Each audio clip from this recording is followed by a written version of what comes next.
जरा सोचिए, क्या हो अगर दुनिया की वो सबसे बुनियादी बातें जिन्हें हम सच मानकर चलते हैं, जैसे कल सूरज उगेगा या गिरता हुआ पत्थर हमेशा जमीन से टकराएगा, यहाँ तक कि हमारा अपना अस्तित्व, हमारा मैं, ये सब सच ना होकर सिर्फ हमारी आदतें और धारणाएं हों।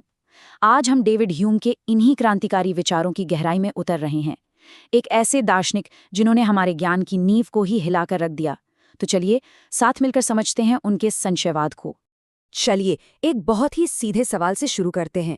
कोई ये कैसे जानता है कि कल सूरज उगेगा? देखिए, सबसे आसान जवाब तो यही होगा, अरे क्योंकि ये हमेशा से उगता आया है। पर क्या बीता हुआ कल आने वाले कल की गारंटी दे सकता है? यही वो सवाल है जो डेविड ह्यूम के पूरे दर्शन के केंद्र में है, और ये हमें सोचने पर मजबूर करता है कि जिसे हम पक्का ज्ञान समझते हैं वो शायद सिर्फ एक बहुत मजबूत विश्वास है और कुछ नहीं।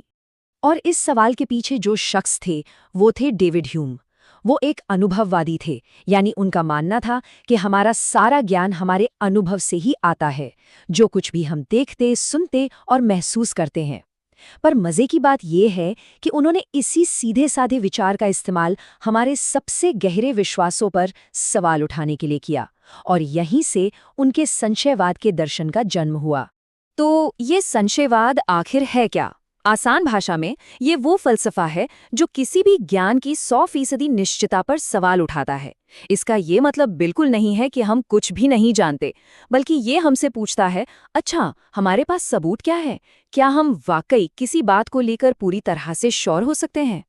ह्यूम के लिए इंसानी ज्ञान की पूरी इमारत सिर्फ एक ही बुनियाद पर खड़ी थी, और वो है अनुभव।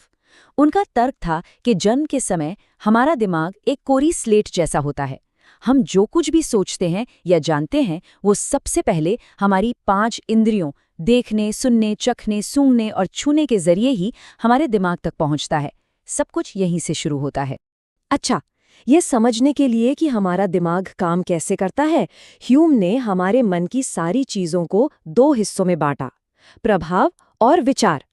प्रभाव वो सीधी और ताकतवर संवेदनाएं हैं जिन्हें हम उसी पल महसूस करते हैं, जैसे आग से जलने पर दर्द की असली चुभन या किसी चटक लाल रंग को देखना। और विचार विचार बस उन्हीं प्रभावों की धुंधली यादें या नकल हैं, जैसे कल हुए उस दर्द के बारे में सोचना या अपने मन में लाल रंग की कल्पना करना। और बस यहीं पर ह्यूम का तर्क संदेह का एक जबरदस्त हथियार बन जाता है। देखिए, अगर हर सही विचार किसी सीधे अनुभव या प्रभाव से जुड़ा होना चाहिए, तो फिर उन आइडियाज का क्या जिन्हें हमने कभी सीधे तौर पर अनुभव ही नहीं किया? ह्यूम के मुताबिक हमें ठीक उन्हीं विचारों पर सवाल उठाना चाहिए, और ऐसा ही एक बहुत बड़ा आइडिया जिस पर ह्यूम ने निशाना साधा वो था कारण और प्रभाव का नियम, यानी कॉज एंड इफेक्ट। हम सब ये पक्के तौर पे मानते हैं कि एक घटना दूसरी घटना का कारण बनती है ना? लेकिन क्या हमने कभी इस कारण बनने की प्रक्रिया को सच में देखा या महसूस किया? चलिए एक बहुत ही आम सा उदाहरण लेते हैं। आग से धुआं निकलता है। ये हमें एक यूनिवर्सल ट्रूथ जैसा लगता है। हम मानकर चलते हैं कि आग कारण है और धुआं उसका प्रभाव। लेकिन यहीं पर ह्यूम अपना सबसे तीखा सवाल पूछते हैं, क्या हम वाकई उस शक्ति या उस आवश्यक संबंध को देखते हैं जो आग को धुआं पैदा करने के लिए मजबूर करता है, या फिर हम सिर्फ 2 घटनाओं को बार बार एक के बाद एक होते हुए देखते हैं? ह्यूम का जवाब था, नहीं, हम असल में कारण को नहीं, सिर्फ घटनाओं के क्रम को देखते हैं। हमने आग और धुएं को इतनी बार एक साथ देखा है कि हमारे दिमाग ने सिर्फ आदत के चलते उनके बीच एक कनेक्शन बना लिया है। हमें उस कनेक्शन का कोई पक्का सबूत कभी नहीं मिलता। अगर बाहरी दुनिया पर सवाल उठाना ही काफी नहीं था, तो ह्यूम अपनी संदेह की नज़र को अंदर की ओर मोड़ते हैं, हमारे सबसे कीमती कॉन्सेप्ट पर, हमारा अपना मैं। और वो जो कहते हैं वो शायद आपको और भी ज्यादा हैरान कर देगा। ह्यूम का तर्क था कि जब हम अपने अंदर झांकते हैं तो हमें कोई एक स्थायी मैं या आत्मा नहीं मिलती। जो मिलता है वो है विचारों, भावनाओं और संवेदनाओं की एक लगातार बहती हुई नदी। ह्यूम के लिए जिसे हम मैं कहते हैं वो इन धारणाओं के एक बंडल या गुच्छे के अलावा और कुछ नहीं है।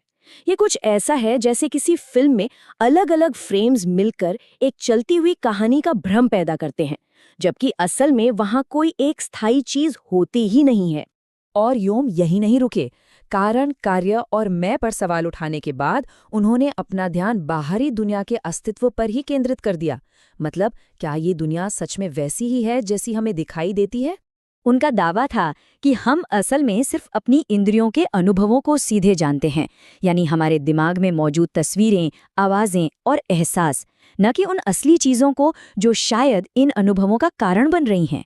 हम बस ये मान लेते हैं कि हमारे अनुभवों के पीछे एक असली बाहरी दुनिया मौजूद है, लेकिन हम इसे कभी भी लॉजिकली साबित नहीं कर सकते। क्यों? क्योंकि हम कभी भी अपने दिमाग से बाहर निकलकर ये चेक ही नहीं कर सकते। तो इन सभी तर्कों की तोड़फोड़ के बाद हम आखिर पहुंचते कहाँ हैं? देखिए, ह्यूम हमें इंसानी ज्ञान की असली सीमाओं को स्वीकार करने के लिए मजबूर करते हैं।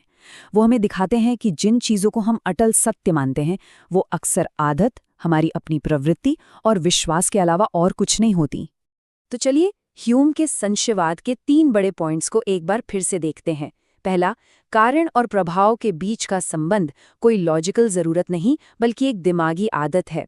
दूसरा, कोई स्थायी मैं या आत्मा नहीं है, हम सिर्फ अनुभवों का एक लगातार बदलता हुआ संग्रह हैं। और तीसरा, हम कभी भी बाहरी दुनिया के अस्तित्व को निश्चित रूप से साबित नहीं कर सकते। अंत में ह्यूम का सबसे बड़ा योगदान शायद यही विनम्र एहसास दिलाना था कि इंसानी ज्ञान की अपनी सीमाएं हैं, और जो पूर्ण निश्चितता है वो शायद हमेशा हमारी पहुंच से बाहर ही रहेगी। ये सब हमें एक बहुत गहरे और ज़रूरी सवाल पर लाकर खड़ा कर देता है। अगर ह्यूम सही है और हमारा ज्ञान वाकई इतना सीमित है, तो फिर हमारे विश्वासों का क्या मूल्य है? हम विज्ञान पर कैसे भरोसा करें या अपने रोज़मर्रा के जीवन में फैसले कैसे लें? यही वो दुविधा है जिसके साथ ह्यूम का संशयवाद हमें छोड़ जाता है और जो आज भी दार्शनिकों को उलझाए हुए है।